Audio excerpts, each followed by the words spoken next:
هنزل بالفراخ مش كلها مع بعضها، واحدة واحدة. نزلت واحدة وبعد شوية نزلت التانية.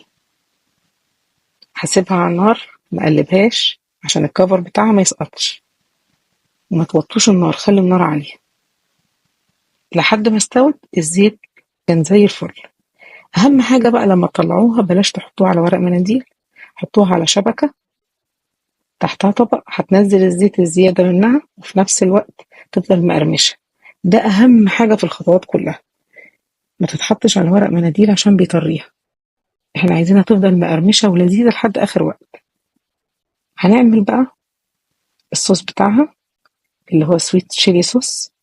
جبت معلقة كبيرة سمنة، حطيت عليها معلقة صغيرة بابريكا مدخنة ومعلقة صغيرة من باربيكيو صوص. هحط عليهم معلقتين